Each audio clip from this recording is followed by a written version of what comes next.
La Voix des Bulles présente le One A Club, le podcast BD bimensuel qui boit du cidre qui sent la vache. Oh, mais c'est pas bon en fait.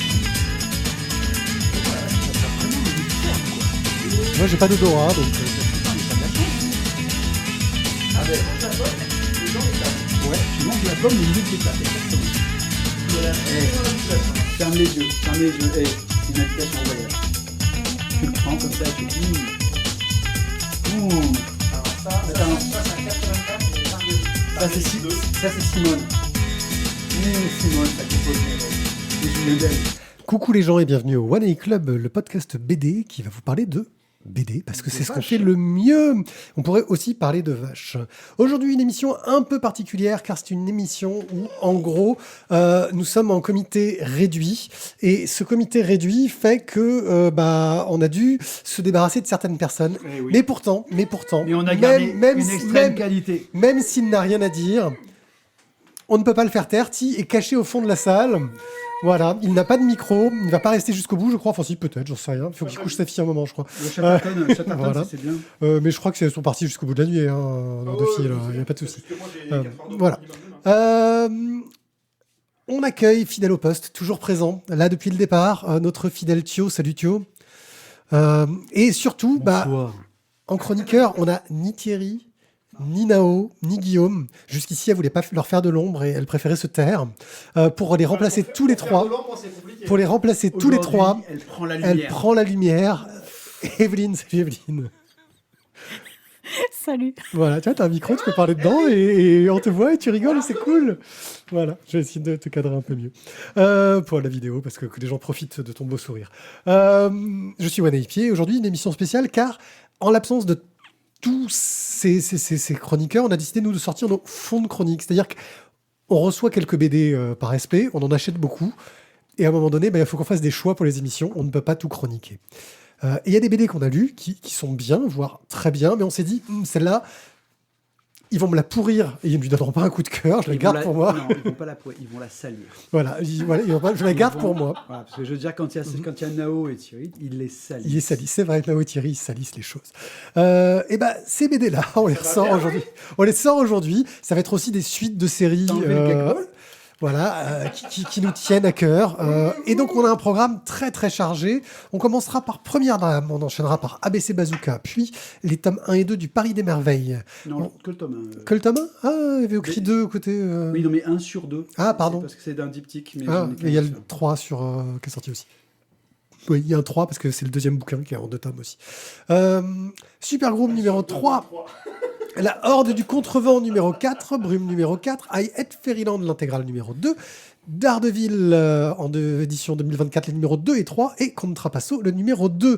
Et pour vous dire que Contrapasso, c'est presque étonnant qu'il ne soit pas dans une émission, c'est parce que c'est une personne de qualité qui va en parler. Je crois qu'on va tout de suite pouvoir passer à l'essentiel. Les sous.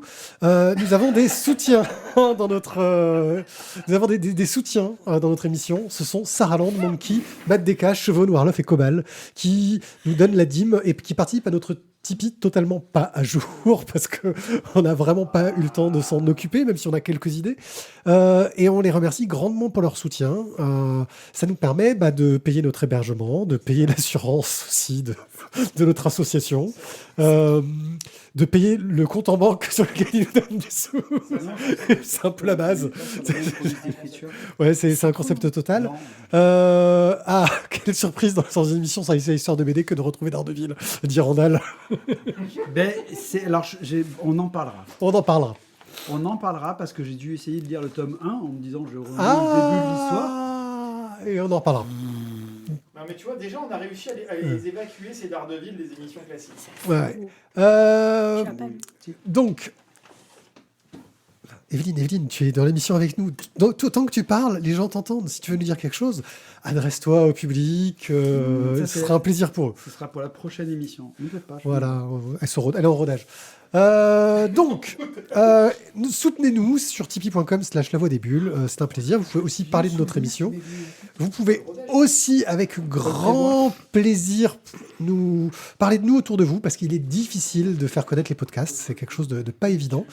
Et laissez donc des commentaires sur toutes les plateformes de podcast, que ce soit Spotify, Deezer, Apple Podcast, iTunes, parce que je crois que ça existe encore iTunes, ou Podcast Addict. Ça nous aide à nous faire connaître et à sortir un petit peu du lot. Donc si vous nous aimez bien, c'est cool.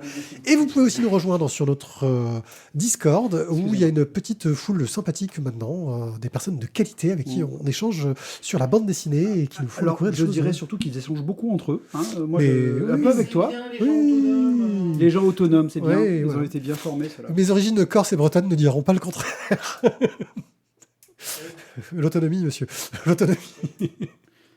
En Bretagne. Mais est-ce que du coup, le Havre, c'est en Bretagne?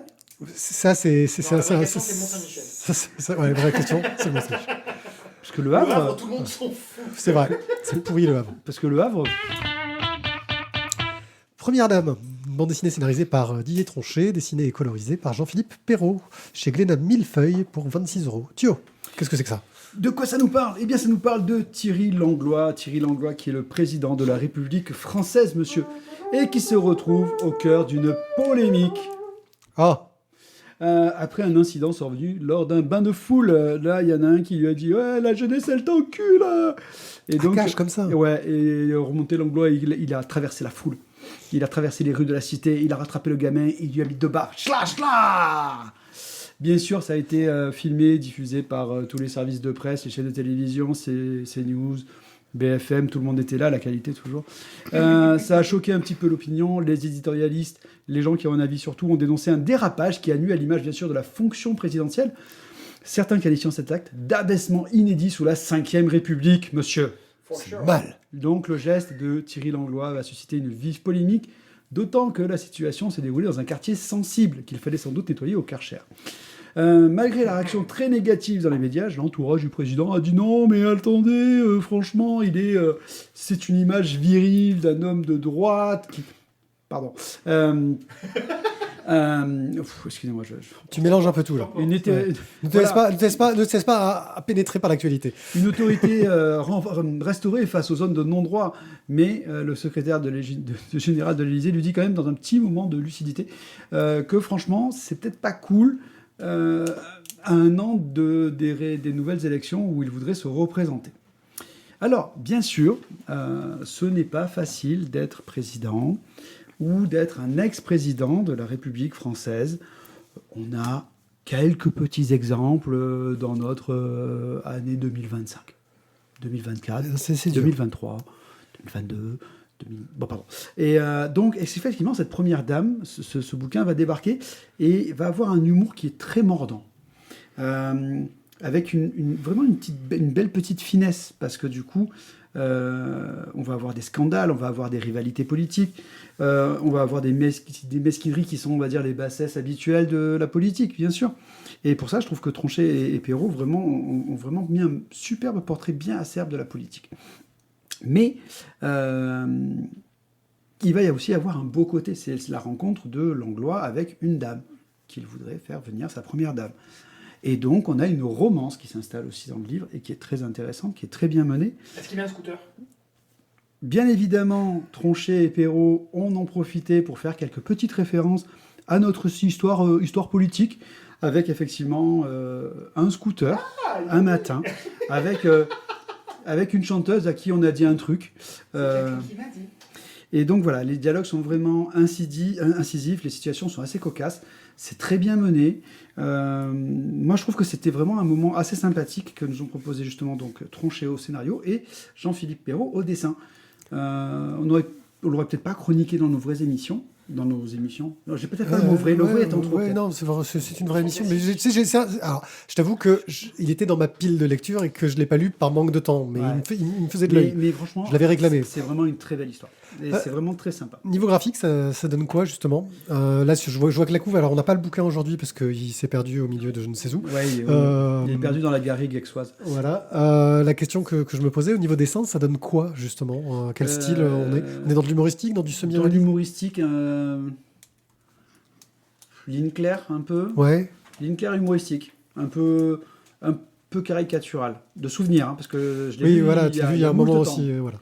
Donc, voilà. Mais le dessin était sympa. Pas trop de décors. On a beaucoup d'ambiance, en fait. Un peu comme dans Quai d'Orsay. D'accord. C'est pas vraiment, tu vois, on n'a pas tout le décor de la pièce, mais on a juste les personnages qui nous font vivre le truc. Aussi quoi. caricatural que Quai d'Orsay sur les. Moins caricatural, quand même. Ouais. Voilà. C'est plus joliment fait, quand même. Ok, ça a l'air très intéressant. Moi, je t'avoue que si j'avais pas une pile de lecture de la mort, Oui, non, mais je sais bien, on voudrait lire plein de choses et des fois on n'a plus le temps. Il est dans ma pile de lecture. Il faut que tu le lises parce qu'il est vraiment bien, moi j'ai trouvé. Tu me donnes envie. Ok. Bon, c'est ma chronique t'a donné. Première dame de Didier Tronchet, Jean-Philippe Perrault. Glénat. D'ailleurs, Ouais. je lui ai mis un coup de cœur. Et comme tu es le seul à l'avoir lu, il a un coup de cœur. Allez. Ah, c'est trop magique. On va avoir que des coups de cœur là sur cette émission. Chez Glénat Millefeuille pour 26 €. On ne saura pas combien il pèse, même si Thierry est dans le coin. ABC Bazooka, une bande dessinée de Yusaku Sawada chez Glénat pour 23 € dans un format plutôt comics. ABC Bazooka, en gros, c'est un mélange graphique vraiment entre le comics et le manga. On va y venir très simplement, parce qu'on est sur quelque chose en couleur, avec une colorisation très comics, une mise en page très axée là-dessus, mais c'est une autrice asiatique et japonaise qui l'a écrite. On est en plus sur des... Ouais, je me fais des blancs tout seul. On est sur des thématiques très classiques. On est dans un New York parallèle. On a une jeune japonaise qui débarque dans le lycée super prestigieux de New York, le truc Griffin, je sais pas quoi, lycée Grifton. Et dans ce monde-là, 1% des gens sont des méta et ont des pouvoirs. Tu vois, un peu genre les X-Men, tu vois, presque. C'est beaucoup. 1%, c'est pas mal. Et elles, le problème, c'est qu'ils sont super mal vus. On s'inquiète un petit peu de comment ils sont les uns et les autres. Je me rends compte que ma caméra est à l'envers. De l'Okiocam. Voilà, merci. Et donc, les gens le prennent un petit peu... c'est pas bien, en fait, tu risques d'être mal vu. Alors quand t'es ado, que tu commences à développer des pouvoirs et que ça va pas, donc la gamine elle arrive, elle a des super pouvoirs, elle commence à s'engueuler avec la championne d'athlétisme du lycée, et puis elle commence à flasher sur un gars, et puis petit à petit ils se rendent compte qu'ils ont des pouvoirs chacun les autres, et puis il y a des groupes dissidents, parce que tu comprends, il y en a des méchants qui ont des pouvoirs, et donc on voudrait faire des lois pour empêcher, contrôler plus facilement ça, et on rentre sur tout un mélange en plus sur... En gros, à un moment donné, on parlait que les X-Men de Claremont s'intéressaient aussi bien aux problèmes de ségrégation raciale qu'aux problèmes de racisme et aussi d'homophobie. Tu retrouvais un peu ces thématiques-là qui étaient entremêlées sur l'idée du mutant. Et là, on est vraiment sur des problématiques LGBTQIA+, je n'ai rien oublié, qui sont plutôt... très très bien foutu, on a de l'action, ça pète dans tous les sens, c'est clairement un public young adulte, ado au niveau des thématiques et de l'approche. J'ai passé un moment agréable à la lire, maintenant on est sur quelque chose qui fait un peu revue. C'est bien fait, c'est bien raconté, mais il n'y a pas le petit twist qui va le faire se démarquer du reste. À part, le seul twist qu'il y aurait, c'est que c'est une japonaise qui a fait une BD qui sonne très très américaine. C'est le seul twist qu'il y a. Mais voilà, enfin, franchement, si vous avez des ados, c'est un beau tome, c'est en belle couleur, ça en jette. Moi, et le dessin est plutôt pas mal. Ça sort de Marvel. Oui, ça sort de l'univers Marvel. C'est un univers qui tient la route en soi. Ça peut faire un chouette cadeau pour quelqu'un qui aime ça. Voilà, chouette cadeau, effectivement, là-dessus. Je te laisse rebondir si tu as des questions. Alors, j'ai pas de questions. Après, moi, je t'avoue que j'en ai lu.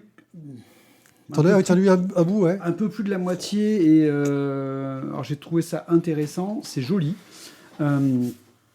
Après, j'ai trouvé ça long. Oui, bah c'est le côté l'ado qui se morfond, quoi. Ouais, voilà. En fait, il y a des moments où tu trouves qu'il y a des petites longueurs. Mais après, effectivement, je trouve ça très joli. Et bon, on retrouve quand même, il n'y a pas d'idée non plus pour l'instant, en tout cas jusqu'à la moitié, il n'y a pas d'idée transcendante. Parce que tu as un mélange un peu du truc de Vernet et Mathieu. Oui. Mathieu, oui. Fanny Vernet et Mathieu, je sais plus comment. Tu connais que le prénom qui s'appelle Mathieu, c'est ça. C'est ça, oui, écoute, voilà. Et c'était bien. Et c'était bien. T'as un petit mélange un peu de ce truc-là où justement tu as des ados qui ont des pouvoirs. Mais bon, c'est un truc militaire. Alors, mais enfin, effectivement, c'est un bon truc qui se lit bien. il y a un point qui est intéressant, c'est parce que justement c'est traité, l'histoire reste complète aussi, ça c'est un point qui est plutôt positif, avec des possibilités de développer l'univers derrière, mais tu as une histoire complète qui va régler un des problèmes principaux, c'est quand même l'héroïne se sent coupable d'avoir tué sa mère avec ses pouvoirs dans un incendie, ce qui en soi, et bien sûr c'est quelque chose qui va être traité profondément, il y a des mystères, il y a des secrets, il y a des révélations, donc on peut quand même passer un très très bon moment avec ce tome. Petite question. Thierry a une question que je vais répéter pour les gens qui... Donc l'autrice Yusaku Sawada, Oui. Donc apparemment, L'autrice, oui. Elle est très engagée sur la... Oui, très engagée sur les questions LGBT. Est-ce que c'est sa première production Je sais pas du tout si c'est sa première production ou pas. Ça, j'avoue que... Ah ouais, tu t'es renseigné, quoi. Bah non, tu sais, je prépare un peu... C'est plutôt abouti si on est sur quelqu'un en début de carrière, quoi. Ah oui, non, c'est quand même plutôt bien fait. Et je viens de fermer l'onglet avec toutes les infos sur les bouquins sans faire exprès, parce que c'est comme ça qu'on fait les choses. Et ben on va quand même passer à la BD suivante, après ce ABC Bazooka de Yusaku Sawada chez Glénat pour 23 €. On arrive sur Le Paris des Merveilles. Alors, c'est un diptyque qui reprend 2 bouquins de Pierre Pével, scénarisés par Étienne Willem. Oui. Je t'en prie. Et dialogue fait par Pével, et qui a été terminé par Capia, donc qui est belge, et qui a repris en fait donc à partir de la planche 15, suite au décès d'Étienne Willem. De quoi ça nous parle, le pitch? Alors, on a la mort d'un antiquaire qui va beaucoup intriguer le mage enquêteur Louis Denisard Hippolyte Griffon. En effet, le meurtre ressemble étonnamment à une affaire qu'il pensait déjà avoir résolue presque 200 ans avant, en 1720. C'est à ce moment-là qu'il avait rencontré dans l'entrechoc de leurs lames la fée Isabelle de Saint-Gilles. À cette époque, Paris n'était pas encore ouvert à l'outre-monde, mais des passages existaient, la diplomatie et les manigances étaient déjà de mise. Alors, bien évidemment, là, je vous ai fait le pitch, et là, vous me dites, mais de quoi ça parle? Donc, on est dans le domaine des livres de Pierre Pével, donc Le Paris des Merveilles, où la magie, donc l'outre-monde, est accessible dans le monde réel. Il y a des passages qui sont faits entre les deux, donc on peut rencontrer des personnages féeriques, aussi bien dans l'outre-monde que sur Terre. Il y a eu une guerre qui a eu lieu entre les dragons et les fées, mais la guerre est à peu près terminée, et beaucoup de dragons se sont réfugiés sur Terre pour arrêter les combats et continuer à vivre. Certains font des manigances parce qu'ils veulent le fight. Mais bon, ça c'est notre débat. Donc, effectivement, le décès de prématuré donc, d'Étienne Willem a obligé Dracou à trouver donc, une autre dessinatrice pour Le Paris des Merveilles. Donc, c'est Capia qui s'y est collée à partir de la planche numéro 15. Vous verrez, je trouve, quasiment pas de différence au niveau du dessin. Elle est restée dans un trait semi-réaliste, un peu comme Étienne Willem, avec la même science du détail, les petites couleurs, le côté un peu des fois caricatural des personnages, mais qu'on reconnaît vraiment très très bien. Ça va peut-être faire un peu comme avait pu faire Varnan, Tom sur Soda, quand il avait repris le dessin de Varnan en cours d'album, et qui s'était fondu dans son style au départ, avant dans les tomes d'après de reprendre le sien, quoi. Alors, dans la première partie en fait, du Paris des Merveilles, on va suivre justement donc, une histoire qui va être passionnante, qui est pleine justement de mystères, où on va avoir la progression justement de l'intrigue sur le meurtre de notre premier... Vas-y, je fais servir Thierry à quelque chose qui tombait pas. Je te remercie. Sur la mort de l'antiquaire. Et on va avoir d'incessants retours entre 1720 et 1909.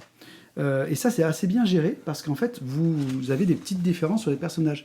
1720, vous avez notre... donc là, c'est lui, là, je vous montre avec le doigt, c'est bien sûr, c'est super pour les podcasts, ça. Ouais, c'est ça, c'est très réussi. Bravo. Merci à toi. On voit l'expérience. On voit l'expérience, exactement. Mais tu sais, moi, je suis un mec de qualité. Attends, j'ai perdu mes feuilles. Et donc, Louis Denisard... Il n'a pas l'habitude des feuilles aussi. Ouais, il a trop de feuilles.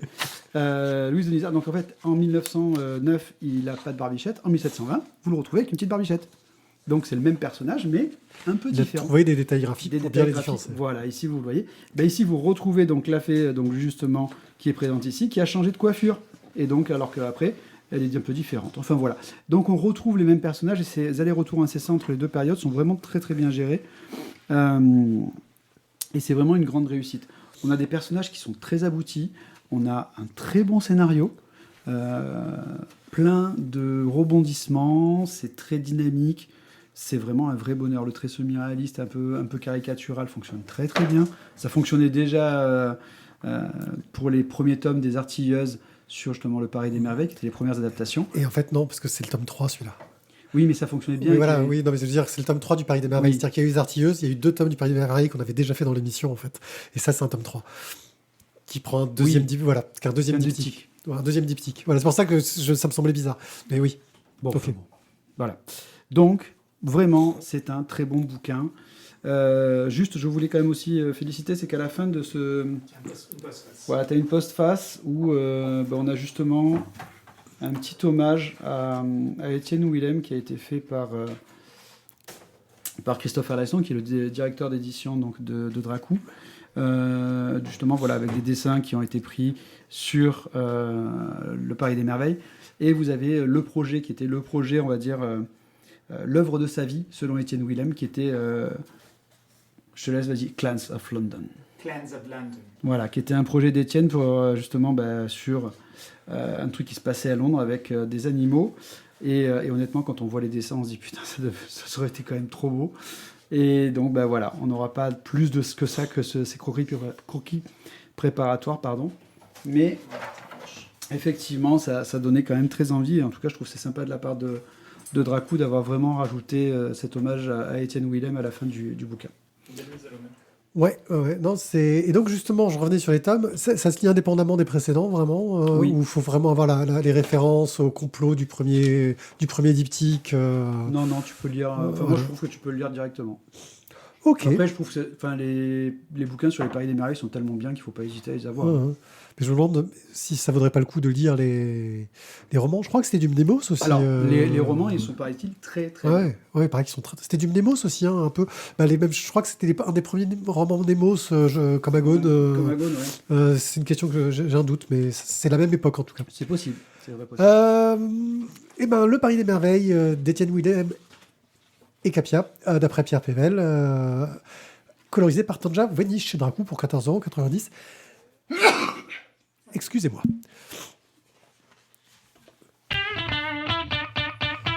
Super Groupe numéro 3, la stratégie Gaïa, une bande dessinée toujours scénarisée par Fabien Wellman, dessinée par Johan, colorisée par Fabien Alkei. Super Groupe, si vous vous souvenez bien, à la base, c'était une histoire courte qu'avaient écrit Fabien Wellman et Johan pour le journal de Spirou.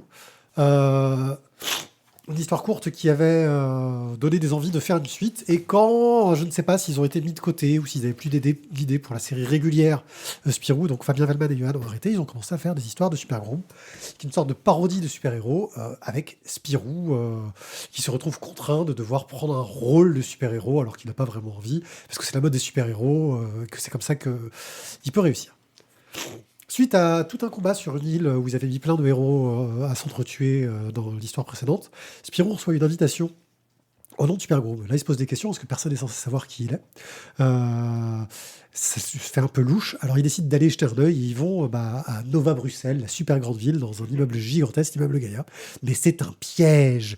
Et là, ils se retrouvent attaqués par la Centaure, une des méchantes du tome précédent, qui veut se venger et qui, comme elle sait qu'elle est mourante, a décidé d'emmener tous les gens qu'elle déteste ou qu'elle aime avec elle dans une sorte de cryogénisation. Des années plus tard, des centaines d'années plus tard, des dizaines d'années plus tard, Spirou se réveille, Super Groom, et arrive dans une sorte de monde post-apo. Il doit essayer de comprendre ce qui s'est passé pour essayer de résoudre les choses. C'est plutôt une très bonne idée que d'avoir sorti de ce côté un peu contemporain, d'être parti sur un genre totalement différent avec ce côté post-apo, d'avoir joué un peu sur les voyages dans le temps, parce que bien sûr Spirou va rencontrer d'autres personnages qu'il connaissait qui ont vieilli, va devoir faire le deuil forcément des plus vieux personnages de Spirou, pas comme Eugénie Pladislas, je sais plus la suite, Comte de Champignac. Et franchement, ça marche très très bien. Il y a des clins d'œil. Les auteurs s'amusent en plus à se caricaturer dedans. À un moment donné, il y a deux pecnos qui parlent et qui font un peu les lourdeaux, parce que tu sais, il y a des rumeurs.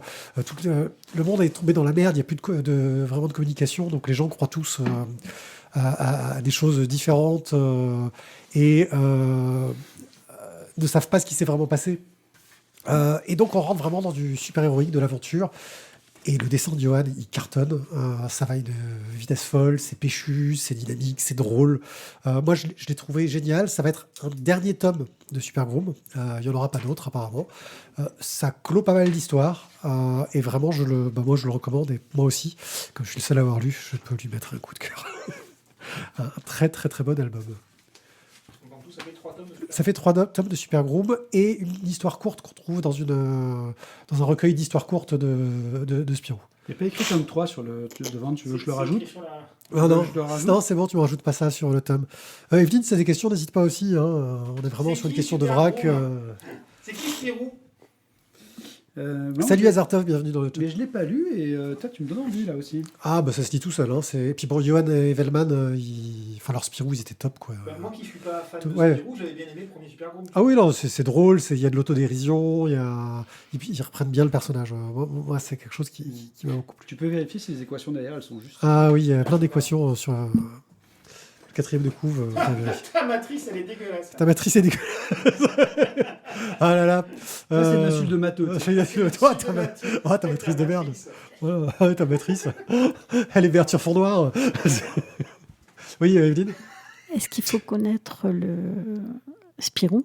Alors, Ça, c'est une bonne Spirou, question. pas forcément, je pense, pour lire Super Groom. Pour lire ce tome-là, il y a un peu de référence aux histoires précédentes de Super Groom, mais après, Spirou est traité comme un personnage un peu iconique de base. Tu sais juste au départ que c'est un journaliste qui vit des aventures et t'as pas besoin d'en savoir plus. Tu sais juste qu'il a un ami qui est un journaliste un petit peu qui est un peu déjanté, qu'il traîne avec un savant fou qui aime les champignons. Et c'est un peu l'idée. On n'a pas besoin vraiment d'aller dans les détails pour l'apprécier. J'avoue que là, le seul point qui a un vrai lien avec les tomes précédents, c'est la grande méchante qu'on a découvert dans le tome précédent et qui justifie un peu ses actes. Maintenant, je pense que on ne perd pas grand-chose à le dire en solo. On y perd pas mal là-dessus. Alors, s'il est faible, c'est parce qu'il n'a pas de micro, il n'est pas censé être là. Non, c'est les commentaires du chat. Et Thio, je vais pouvoir le monter un petit peu. Ouais, mais Ti est faible de toute façon. de Ti base. est Moi, faible. je suis faible, mais on m'entend même sans micro. Et moi, j'ai un micro, mais on m'entend pas.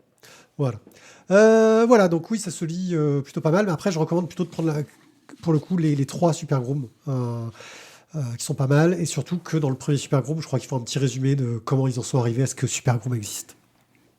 Voilà. Donc, Super Groom de Velman, Johan et Alquier, chez Dupuis pour 15,50 €. C'est pas cher. On continue dans les suites qui envoient d'adaptation. Toi, t'es dans l'adaptation de... Ouais, là, je suis là. Moi, c'est l'adaptation de livre, là, vraiment, quand même. Ah ouais. Il y en aura d'autres dans le tome suivant. La Horde du Contrevent, le numéro 4, scénarisé et dessiné par Eric Nino, d'après Fabien Damasio, colorisé par Gaëtan Alain, Georges. c'est son frère. C'est Alain. Alain. Oui, Non. c'est Alain Damasio, mais c'est Pourquoi pas j'ai grave. écrit Fabien? Mais c'est parce que c'était Velman qui m'a perturbé. Ah, ok. Bah, c'est Ouais, Alain j'étais Damasio. fatigué, ouais. J'étais fatigué. Donc, 4e tome, Alticho. Voilà, on avait bien aimé les précédents. Ouais. Donc, qu'est-ce que c'est que la Horde, déjà? La Horde, c'est un groupe qui va remonter la puissance du Contrevent. C'est un souffle qui est incessant, surpuissant, et qui parcourt les terres depuis que le monde est connu. Le groupe marche depuis des années dans le flux pour justement trouver l'origine de ce Contrevent. Mais ils arrivent désormais à un passage essentiel, la porte d'Hurle. Mais pour passer cette écluse, il va falloir que l'exarque de la ville d'Alticcio leur donne l'autorisation de le faire. Et c'est là qu'il va se passer des choses, parce qu'à peine arrivé à Alticcio, Golgoth, le chef de la Horde, le leader, alors comment dire ça, il se bourre la gueule et il insulte l'exarque. Forcément, Ça passe mal. ça passe mal, sachant en plus qu'il se doutait qu'a priori l'exarque, comme en fait il est loin de la capitale, il essaye de se dire que c'est lui qui a le pouvoir et que du coup c'est pas ceux qui sont là-bas qui l'ont. Il essaye de Il se la savoir, pète, quoi. il essaie de voir montrer qui est la plus grosse, encore une fois. On sent arriver quand même le parallèle Voilà, avec on- la Corse, non? Ah, On tout sent à arriver fait. le parallèle avec la Corse, oui. Effectivement. On est loin de la capitale et on fait un peu ce qu'on veut. C'est ça, c'est ça, c'est ça. J'aurais vraiment dû sortir un 4e micro. Du coup, donc, ça va provoquer un incident diplomatique et on va essentiellement, donc voilà, suivre dans ce tome les aventures de Sov, qui va affronter d'abord la disparition de Caracol, qui est accusé de traîtrise, et qui va du coup se retrouver pour la première fois au milieu de tous les enjeux politiques de la mission qui leur a été confiée. Comme toujours, depuis les 3 premiers tomes, la Horde vacille, mais ne rompt pas. Dans tous les cas, le récit est, je trouve, toujours aussi palpitant. On a toujours cette critique sociale, ces intrigues politiques qui sont présentes. Tout est vraiment dans le bouquin. Moi, j'ai eu un seul petit regret par rapport à l'histoire. C'est qu'on nous parle de la porte d'Hurle. Et moi, je t'avoue que dans le bouquin, quand je lisais la BD, j'étais en mode putain, ça va être comme l'Argonaute dans Le Seigneur des Anneaux. Tu vois. Truc, tu fais waouh. Et bien en fait, il en parle quasiment pas. En fait, ils ont dit on arrive aux portes d'Hurle. Hop. Ah, c'est le truc dont il parle pendant des heures, et puis quand Flash il arrive, forward. c'est... Alors nous avons passé la porte d'Hurle. Oh, mais ta mère, quoi, montre-les-moi. Ouais, tu m'as monté comme ça sur la porte d'Hurle, et à la fin, c'est une porte, voilà, quoi. On les voit pas. Petite déception, et bon, mais ça, c'est pas grave. Le dessin d'Eric Enino, je trouve, est toujours aussi beau. Il met ce qu'il faut de noir dans les cases, ni plus, ni moins. Toujours aussi bon dans la représentation du vent. Ouais, dans les planches sombres, c'est magnifique. Dans les planches qui sont lumineuses, tout passe crème. Je trouve que là-dessus, il est aussi très très bien aidé par Gaëtan Georges, voilà, qui est la couleur. Des bas-fonds au palais, en passant par les steppes arides, tout est beau, quoi. Franchement, je trouve que d'une part déjà pour l'adaptation, alors je n'ai jamais lu le livre, j'ai essayé de lire l'accord du Contrevent, mais putain que le début est dur. C'est plus dur que le Seigneur des Anneaux. Ou même que Le Silmarillion. Ah ouais. Il y a trop de noms, bordel. Ah oui, d'accord. Plus, tu vois, que dans... Et là, c'était dur. J'ai trouvé ça trop dur. Donc, je l'ai pas lu. Mais je me dis, je veux voir la fin et donc encourager Eric Enino à continuer ce travail de ouf, qui est l'adaptation toute seule de La Horde du Tu sais Contrevent. combien de tomes sont prévus? Je n'en sais rien. J'ai vu que tu l'as pas lu, tu sais même pas où t'en es du Je sais même livre. pas où j'en suis du livre, mais je sais même pas si lui, Eric Enino, le sait. Mais dans tous les cas, je trouve que c'est quand même une super BD et une super aventure pour lui, parce que du coup, ça fait désormais quand même son 4e tome sur lequel il bosse tout seul. Et voilà, respect. Respect pour avoir aussi un truc de qualité qui continue à durer. Donc, La Horde du Contrevent, le numéro 4, scénarisé par Eric Enino d'après Alain Damasio. Il dessine aussi, c'est Gaëtan Georges, qui a un bon coloriste qu'on voit régulièrement sur des trucs qu'on aime bien. Chez Delcourt pour 18,50 €, le tome... Brume, le tome 4, scénarisé toujours par Jérôme Pélissier, qui est aussi à la couleur, et dessiné par Karine Hinder chez Glénat, dans la collection de Shaw, pour 13 €. Brume est une série jeunesse qui m'avait un petit peu déçu parce que je m'attendais à quelque chose d'un peu plus grand public dans les premiers tomes, mais je me suis fait l'idée que c'était une vraie série jeunesse. Et donc je suis tombé sur ce tome 4 parce que c'est beau quand même, on peut pas le nier, c'est super beau, et l'histoire est cool. Et je me suis dit, tome 4, nouveau cycle, où vont-ils aller? Eh bien, Brume est une jeune fille qui vit dans un petit village paumé et qui est l'héritière, qui est l'ancienne sorcière, mais qui est revenue jeune. On l'a appris dans les tomes, je viens de spoiler 3 tomes là. Ouais, c'est bien, là, pour ceux qui... C'est plus spoilé à ce niveau-là. Ouais, mais t'étais spoilé dès le tome 2 déjà. Il a balancé le bon. Alors, pour le tome 2, je suis pas sûr. On avait un doute au tome 2, Violent. mais la sentence ne tombe qu'au 3, il me semble. Hein. Oui. Voilà. Et qui donc, après c'est difficile de justifier autrement, et qui donc décide de continuer à... Non mais le début, c'est dur de raconter le début de ce tome le 3. chat que c'est pas, comme il retombe sur ses pattes. C'est dur de raconter le début de ce tome 3 sans raconter un peu ça. C'est la grande sorcière du village, quoi. Mais ne t'énerve pas, on ne contredit pas tes arguments. Assume, je veux dire, tes choix. Donc là, elle se dit qu'elle va essayer de faire revenir un sort, machin chose, et par erreur, elle fait revenir une vieille sorcière du village qui a bien l'intention de vous faire comprendre qu'en fait, c'est elle la boss et qu'elle va pas se faire emmerder par une gamine. Bien sûr, elle va devoir partir dans une quête pour trouver comment lutter contre cette affreuse sorcière qui va l'emmener autour de chasse au trésor, de pirates. Et là, ça devient super cool et fun. Parce que les pirates, ils sont débiles, comme je les aime. J'ai un peu retrouvé les pirates de Capet de Croc dans l'idée. Il y a un peu ce côté-là. C'est drôle, c'est léger, c'est fun. Il y a de l'aventure, de l'action. Clairement... Oui, je l'admets, j'étais un peu trop exigeant sur le premier tome. Et en fait, c'est une exigence qui n'a pas lieu d'être, car c'est une excellente BD pour enfants. Je suis contraint de l'admettre. Et Ouais, pour adultes, ça poursuit- marche aussi. Hein. Oui, ça marche aussi. Mais il ne faut pas vous attendre à avoir le scénario qui va vous démonter les trucs. Vous avez juste passé un excellent moment. Et c'est déjà pas mal parce que on en entend pas moins d'une bonne bande dessinée. Voilà. Moi, je trouve le dessin en plus d'une certaine excellence. C'est superbe, c'est Une dynamique. certaine excellence. Oui, parce qu'il y a tellement de formes d'excellence qu'il faut que je ne saurais la définir. J'ai passé un bon moment, des superbes pleines planches. J'ai adoré. Tu l'avais lu, tu vois, ou pas encore Pas toi encore. Ouais, tu l'avais pas lu. Tu vas repartir avec, c'est ça? J'ai une question con, mais il me semblait que le papier était plus glacé que ça avant. Un papier plus glacé avant, je ne sais pas. Superbe vernis sélectif sur la couverture qui révèle un truc. Tu n'as pas fait gaffe. Il y a un vernis sélectif qui est trop cool. J'adore. Quand ma fille l'a découvert, elle a adoré parce qu'elle n'a pas vu de suite. T'avais plume du Corbac Non, sur le chapeau.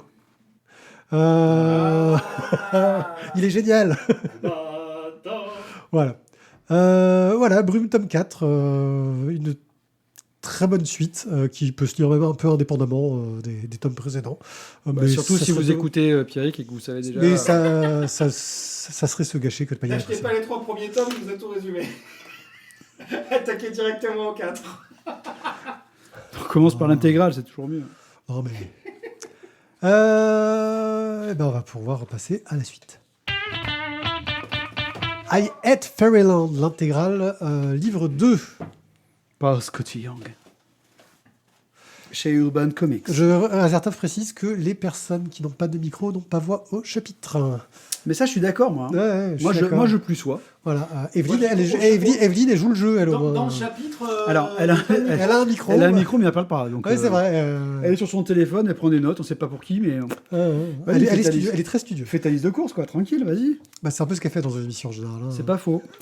Donc, I Hate Fairyland, de quoi ça nous parle? Eh bien, nous suivons toujours Gertrude. Gertrude qui a été mangée par sa moquette, envoyée dans le monde de Fairyland, où tout est beau, choupi et kawaii, avec des couleurs qui piquent les yeux. Et donc, elle avait pour mission de retrouver la clé qui devait la ramener chez elle. Malheureusement, 40 ans sont passés, et c'est un drame. Gertrude a quand même passé de trop longues années à tuer trop de gens à la hache. Larrington Wentworth III veut à peu près se tailler les veines, c'est sa mouche qui la guide, mais il ne peut pas parce qu'il est trop bourré ou défoncé, on ne sait pas, un des deux en tout cas. Et ils n'arrivent pas à s'en sortir pour la ramener sur la Terre. Donc, si vous êtes arrivé jusque-là, je ne vais pas essayer de vous faire tout le résumé parce que franchement, il s'est passé trop de choses dans l'intégrale du tome 1. Non, je suis en train de... Oui, SOS suicide, mais c'est un peu ça pour Larry, le pauvre. Parce que c'est très dur pour Larry de suivre la pauvre Gertrude. Donc on commence ce tome avec Gert et Larry qui sont à une sorte de au Las Vegas Show, tu vois, où il y a où on te propose toutes les nouvelles armes, les nouveaux trucs qui sont en vogue pour les Le héros. CES des armes, quoi. Le CES des armes, exactement. Et là, il se régale et elle va aller voir Gouag la barbare, parce qu'elle lui dit « Je suis ta fan absolue, je t'aime, et donc je veux devenir comme toi. » Et là, elle lui dit « Mais casse-toi, connasse, qu'est-ce que tu me fais chier, quoi. » Bon, t'as dézingué mes deux gars, ok, tu vois, bon.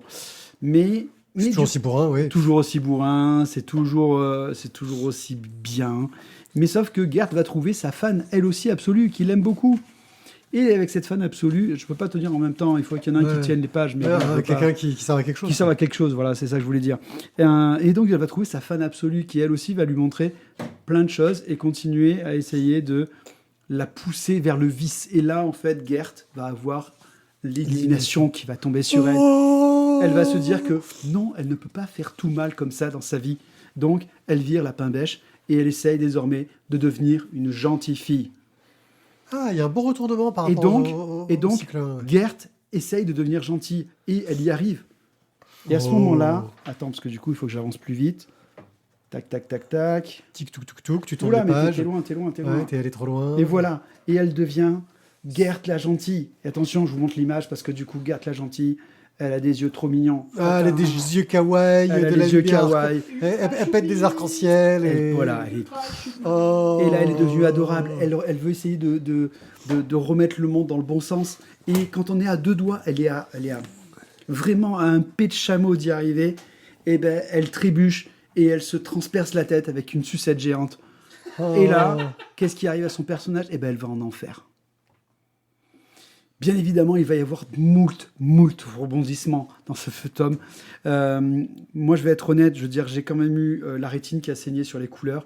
J'ai les oreilles qui ont été totalement brûlées par toutes les insultes et les insanités qu'elle dit à ce pauvre Larry.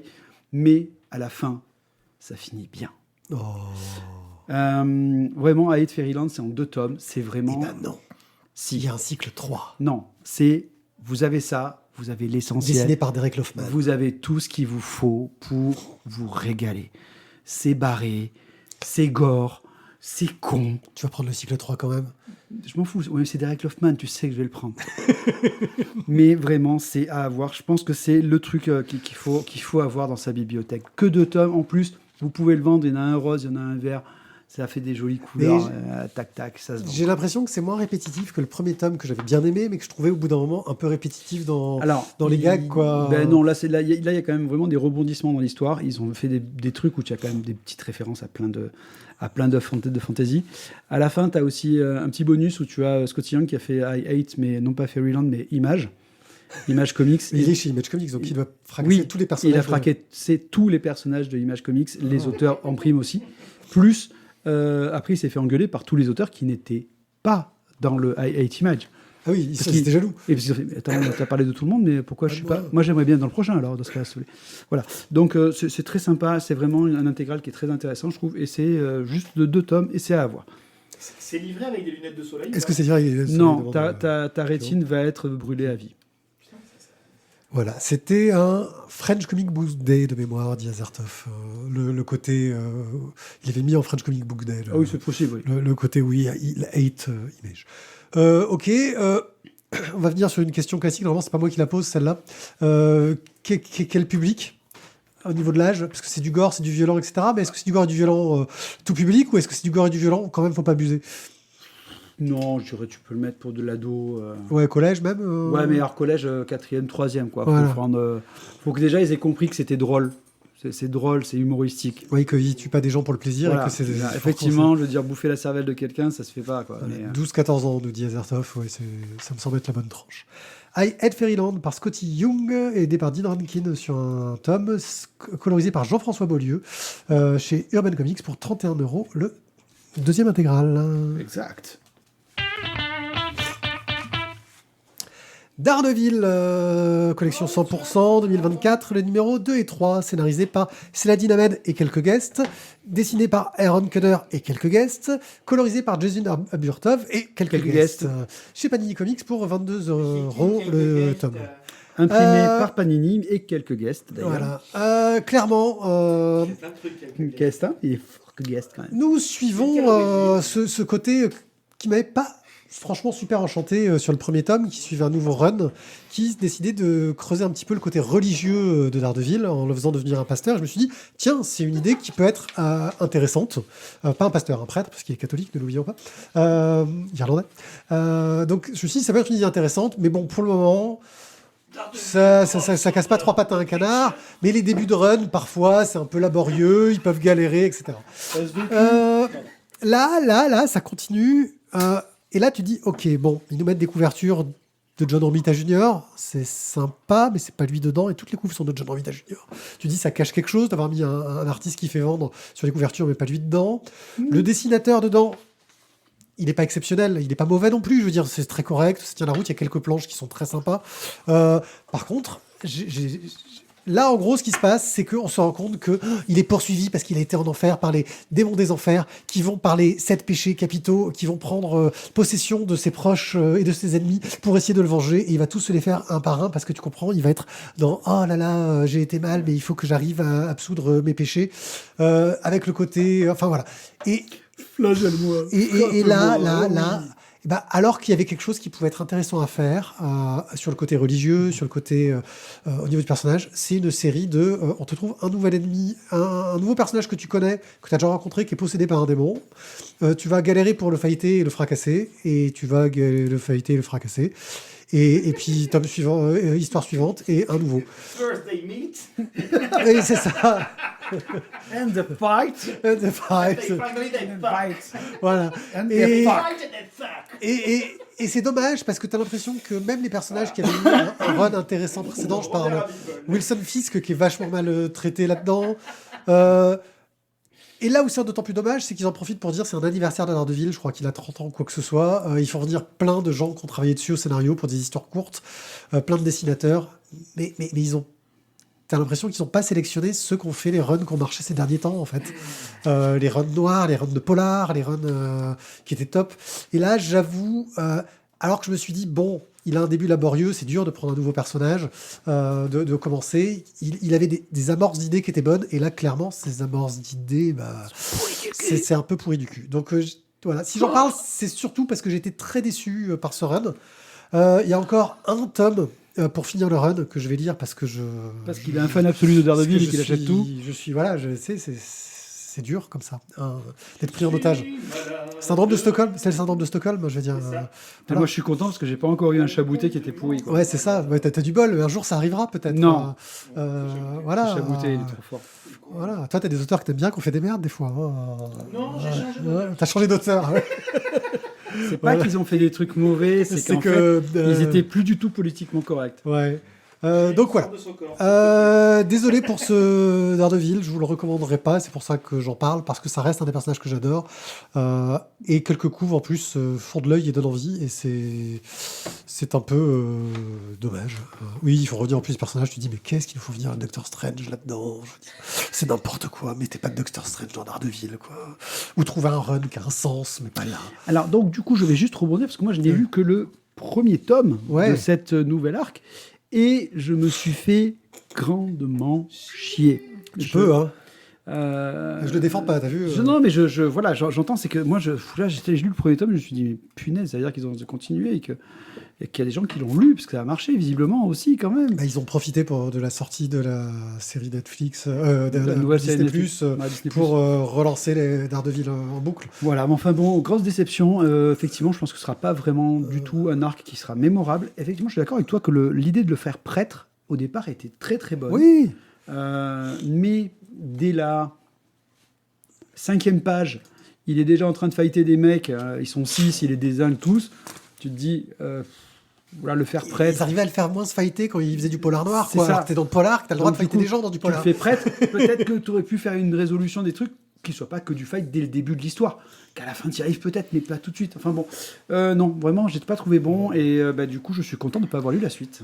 Surtout que là, voilà, tel que c'est parti, je crains que la fin de l'arc ne fasse pas du tout avancer l'histoire et que vous pourrez le zapper pour passer au suivant qui, je croise les doigts, sera meilleur. Surtout qu'il correspondra vraiment à la sortie de la série Disney aux États-Unis, le prochain arc, qui est plus dans le polar noir et que j'imagine que la BD ira plus dans cette thématique pour coller à la série télé. Et en parlant de polar, Voilà, en parlant de polar, on passe à la suite. Ça va bien. Ouh. Et je crois qu'en fait, on va devoir faire parler Evelyne, qui se tient sagement calme, qui préfère montrer des pancartes pour nous dire ce qu'elle a à dire, alors qu'elle pourrait le dire à voix haute. Hein, on ne lui en voudrait pas. Alors, Evelyne, Contrapasso, le tome 2. Je t'avoue qu'on n'aurait pas passé dans du vrac, mais c'est vraiment parce que c'est toi. Donc, de quoi ça parle? Remets-nous un peu le contexte du premier, déjà, pour démarrer. Bon, il s'agit d'une enquête dans le milieu du cinéma, dans les années 50 en Espagne, sous le régime de Franco. Donc, il y a Emilio Sanz, qui est un vieux journaliste désabusé, qui forme un duo avec Léon Lenoir, qui est plutôt idéaliste. Ils sont partenaires dans cette enquête d'un tueur en série. Donc, dans le tome 2, cette enquête se poursuit. Elle révèle une série de meurtres avec, dans chaque cadavre, un morceau de film. Ouais, un morceau de film.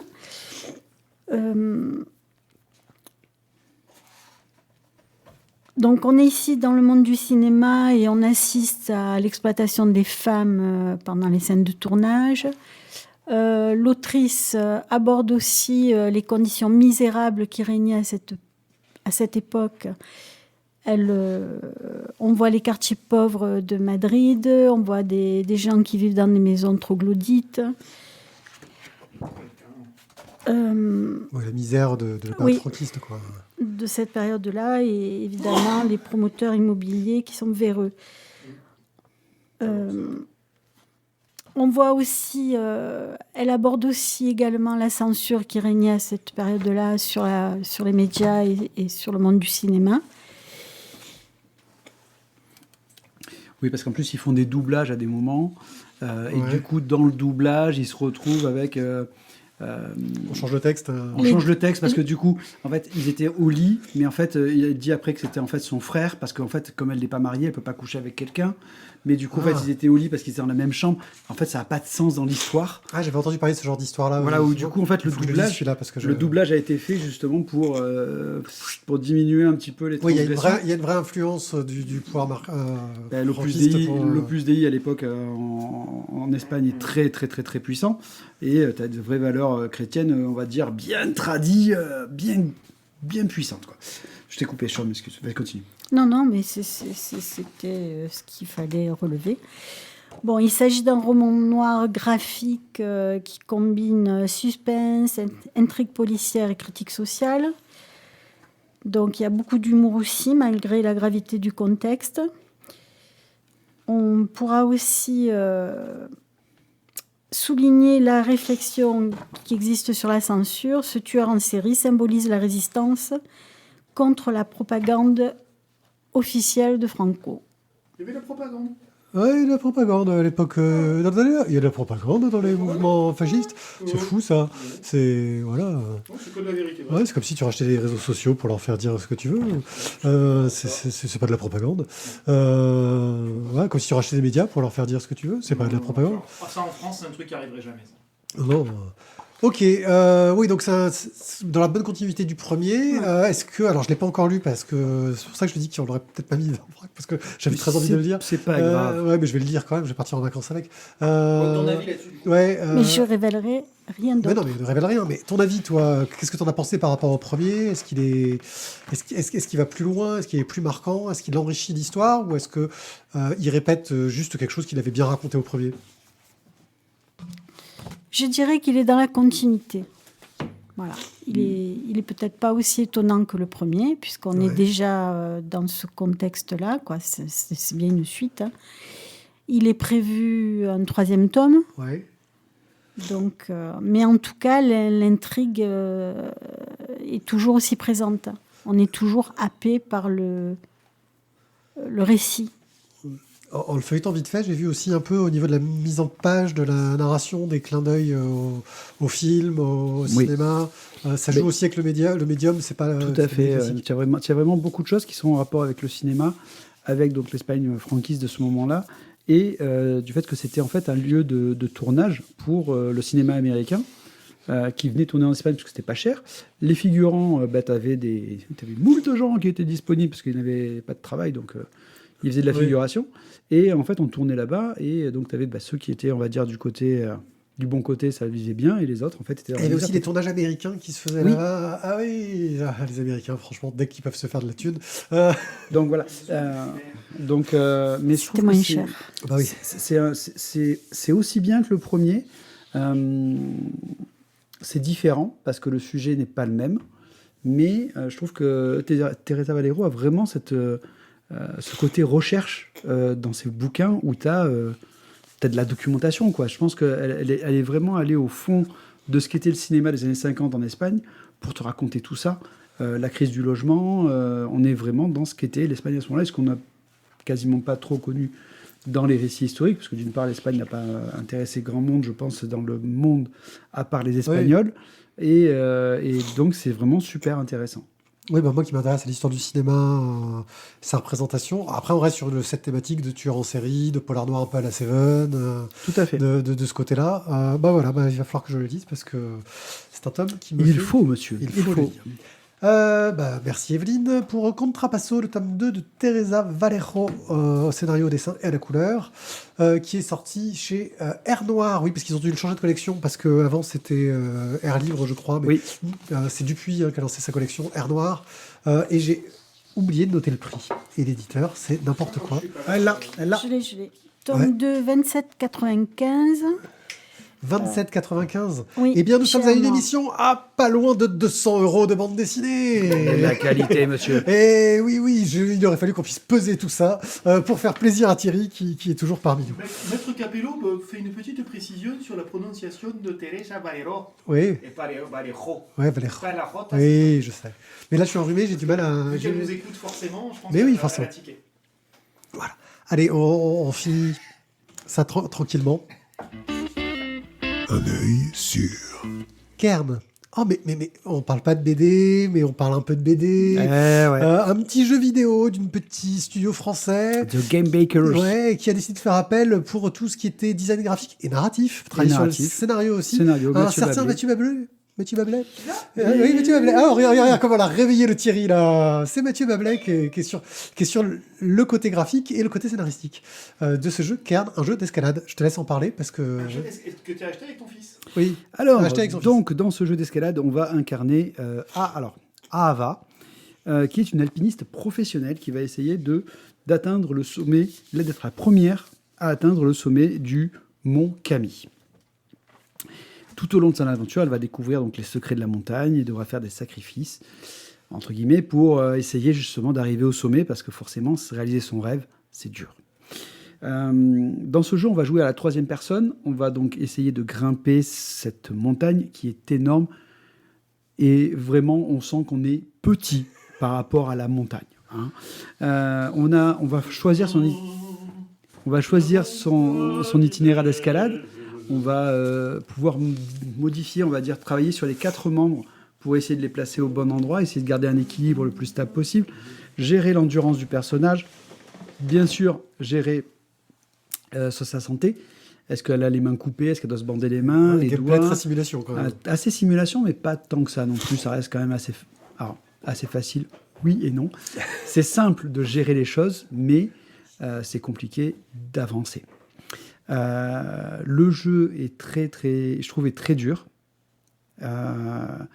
Alors, nous, on le fait en alternance avec mon fils, parce que du coup, chacun a choisi un itinéraire un peu différent. Et ce qui fait qu'en fait, on ne découvre pas les mêmes choses. Ah, c'est cool ça.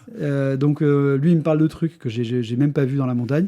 Et moi, je lui ai parlé d'endroits, de grottes que j'ai trouvées, et que lui, il me dit, je les ai pas vus, celle-là. Ouais, c'est dit, oui, il y a un côté monde ouvert. Ah oui, il y a un côté- Tu peux faire le run plusieurs fois, quoi. Tu peux faire le run plusieurs fois, tu vas vraiment pas du tout découvrir les mêmes choses et les mêmes endroits et les mêmes personnes. Alors après, il y a plein de petits trophées à réaliser qui sont assez drôles. Hein. Par exemple, essayer de savoir si tu peux faire un rappel jusqu'au bout de la corde. Forcément, je vous le dis tout de suite, faire un rappel jusqu'au bout de la corde, c'est très nettement déconseillé parce que Ils ont essayé. ils ont eu des problèmes. Enfin, ils ont eu un problème essentiellement. Mais vraiment, je trouve que c'est vraiment un très très bon jeu. Et pour arriver vraiment sur le côté un peu la narration et le dessin de Mathieu Bablé, on a vraiment une vraie patte de Bablé dans l'histoire, qui est vraiment... les décors sont splendides. C'est à tomber. On est dans un livre de Mathieu Bablé en 3D. Et ça, tu te balades, tu te régales, tu as plein de détails. Je vois sa wishlist. Donc, il va acheter une PS5. Là. Alors, Il est aussi sur PC et sur je Switch. tiens juste à faire une petite Ouais. anecdote. Attends, anecdote ah, vas-y, tiens, regarde. Viens par là. Voilà. Prends le micro. Une toute petite anecdote Non, rapide. mais décolle les Aujourd'hui- fesses de ta chaise. Aujourd'hui, j'étais à la BDRI à Aix-en-Provence, n'est-ce pas? Rue des Cordeliers. Rue des Cordeliers. La meilleure, Voilà. la meilleure boutique Et- de vente de BD au Et nous monde. parlions avec Dali du fait que ce serait quand même pas mal qu'un de ces 4, les bouquins de Mathieu Bablé, soient adaptés en film ou en série. Par exemple sur une plateforme comme Netflix, parce qu'il faut quand même du budget, enfin les budgets hollywoodiens, pour arriver à retranscrire les décors. Et donc c'était quand même l'idée d'aujourd'hui de faire du Bablé en grand, en animé, en film, en vrai, ou en image de synthèse. Putain, ça a déjà été fait. Mais voilà, vraiment, c'est un très beau jeu. C'est un peu hypnotique quand tu grimpes, parce que tu as une petite musique, et puis tu as les éléments, hein, c'est-à-dire que tu as le jour qui se lève, le jour qui tombe, tu peux avoir la pluie, qui rend du coup la paroi glissante. Et vraiment, tu es dans l'atmosphère de la montagne, quoi. Ouais. Et, Il a vraiment fait les dessins. T'es allé. Non, non, il a vraiment des dessins. Enfin, je sais pas si c'est lui. C'est le directeur artistique. Mais je pense en tout cas qu'il y a des Et le gens directeur narratif. qui ont dessiné comme lui le voulait, parce que c'est vraiment, tu reconnais sa patte, quoi. Le personnage, tu reconnais les visages qu'il fait, tu reconnais vraiment Mathieu Bablé.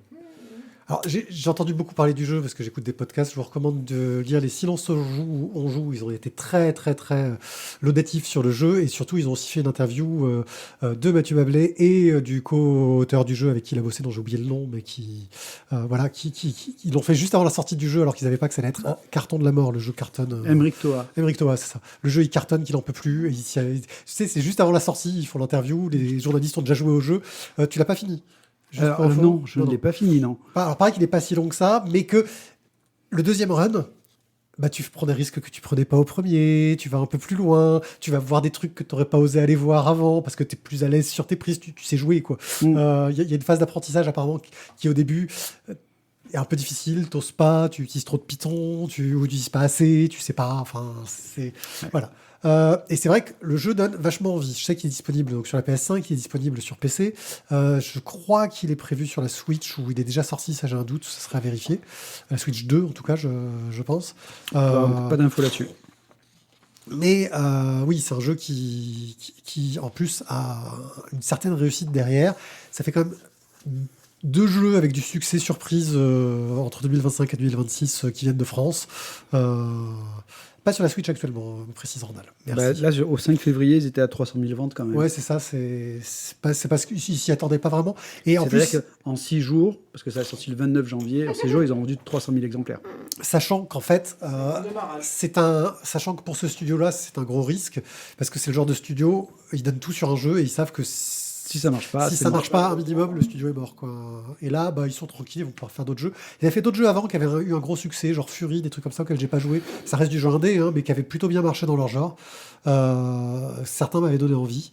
Voilà. Donc Windows et PS5 pour le moment, pas sur la Xbox encore. Pourtant Windows, la Xbox, c'est à peu près pareil, non voilà. Bah, très bien, Kern, ça donne très très envie. Merci pour cette émission.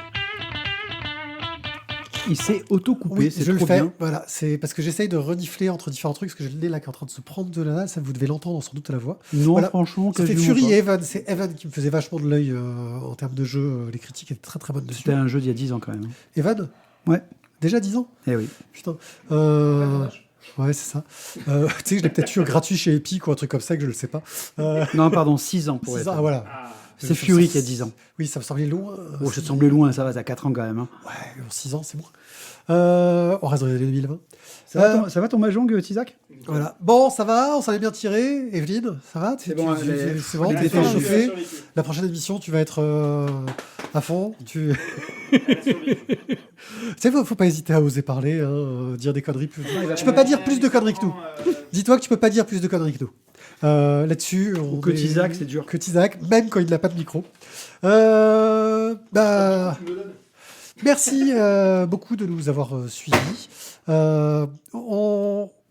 Vous pouvez, chute de bouquin. Vous pouvez nous retrouver sur les réseaux sociaux, sur notre Discord. Tous les liens sont sur lavoidesbulles.fr. Thio, ça fait un moment qu'on le voit plus trop dessiner sur son Insta. Ouais, faut que je m'y remette. Ouais. Voilà, mais sinon il a un Instagram, c'est la galerie de Mathieu. N'hésitez pas à nous rejoindre, à faire des commentaires, à dire ce que vous avez pensé de cette émission, ça fait toujours plaisir. Les tableaux de Mathieu aussi. Sur Je ce, les on vends se déjà. retrouve très très bientôt, très vite si vous nous écoutez en live, parce qu'on a une deuxième émission de prévue dans la foulée avec encore moult bandes dessinées. Et bah, dans 15 jours, si vous nous écoutez pas en live, parce que ce sera le moment de la diffusion de la prochaine émission. Sur ce, merci beaucoup, ciao, ciao, et puis moi je vais aller me moucher, et puis je crois qu'on va dire au revoir à Thierry. Eh ben, c'est super, moi je trouve ces informations sur ton hygiène nasale. Ouais, je sais. Voilà. C'est- Allez, c'était- au revoir les amis. À Ciao, bientôt. ciao. Ciao, ciao. Eh, t'aurais pas dû l'attacher à la chaise. Hein. Ouais, c'est ça. compliqué, ça. Ouais, c'est ça.